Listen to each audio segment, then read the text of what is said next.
As a wife मैंने feel किया है, ये अपने फादर को डेली जीते हैं। ये ऐसा सन रेयर है। मतलब इनकी डेथ बहुत अर्ली हो गई, तो इन्होंने मुझसे कहा कि अमन चलते हैं, अपने घर चलते हैं, अपने लोगों के बीच चलते हैं, उनकी खिदमत करने चलते हैं। अकरम नियाज़ साहब के बारे में बस मैं नहीं कहना चाहूंगी कि मैंने अपनी लाइफ में बहुत सारे डॉक्टर्स देखे हैं, लेकिन इतना पैशनेट और डेडिकेटेड डॉक्टर मैंने अपनी लाइफ में नहीं देखा। मैं ये बात इसलिए नहीं कह रही हूँ कि ये मेरे हस्बैंड हैं।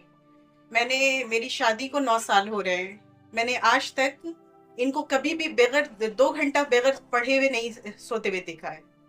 मतलब ये चाहे ये 12 बजे रात में आए, 2 बजे रात में आए या 10 बजे रात में आए या कि ये जब भी आएंगे ये 2 घंटा पहले स्टडी करेंगे, after that he will go to bed.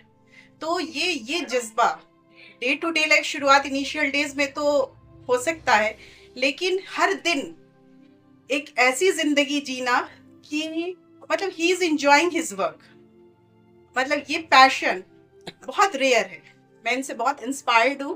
जब इन्होंने अपनी स्टडी जब मेरी शादी हुई थी उस वक्त ये चेन्नई में थे, तो जब ये अपनी स्टडी वहाँ मुकम्मल कर रहे थे, उसके बाद एक्सपीरियंस गेन करने के लिए इधर उधर इन्होंने ज्वाइन किया था।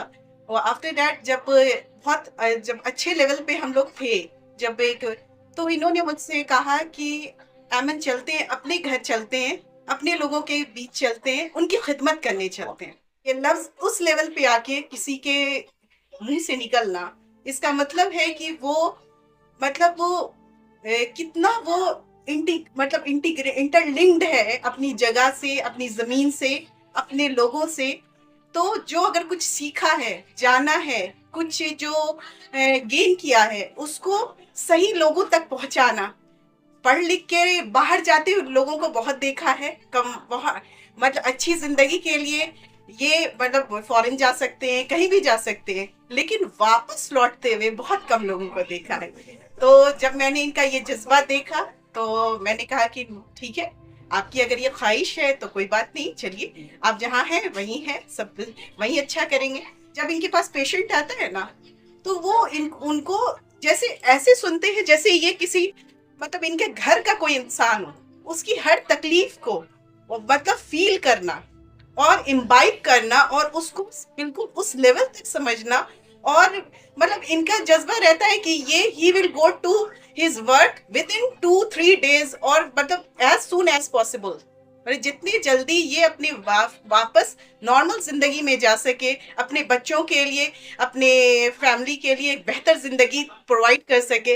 ये पेशेंट को कहते हैं, क्यों जी तुमको जाना नहीं है घर, क्या जल्दी जल्दी एक्सरसाइज करो। मतलब इनके एनकरेजमेंट का जो एक तरीका है ना, वो बहुत डिफरेंट है, बहुत यूनिक है।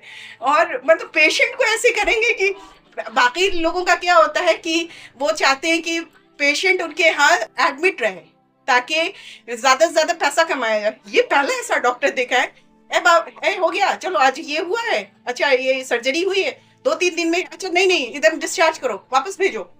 तो इनका ये है कि पेशेंट जितना जल्दी अपने घर जाएगा ना, तो वो अपनी नॉर्मल रूटीन में जाने के पोजीशन में ज्यादा, मतलब उसको लगेगा कि हम ठीक हो रहे हैं।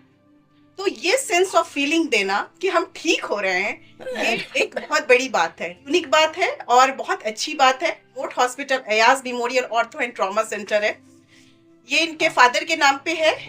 ये अपने फादर से बहुत बहुत ज्यादा, मतलब इनकी डेथ बहुत अर्ली हो गई थी। मतलब इतना लविंग सन, मैंने इतना लविंग फादर, और मैं नहीं थी उस वक्त, मेरी शादी के वक्त वो नहीं थे। ये अपने फादर को डेली जीते हैं। एज अ वाइफ मैंने फील किया है, ये अपने फादर को डेली जीते हैं। ये ऐसा सन रेयर है, और ये सिर्फ ये ना, ये बेस्ट सन है, बेस्ट हस्बैंड है, बेस्ट फादर है, और हमको लगता है पूर्णिया के लिए बेस्ट डॉक्टर साबित होंगे इंशाल्लाह। मेरी दुआ है।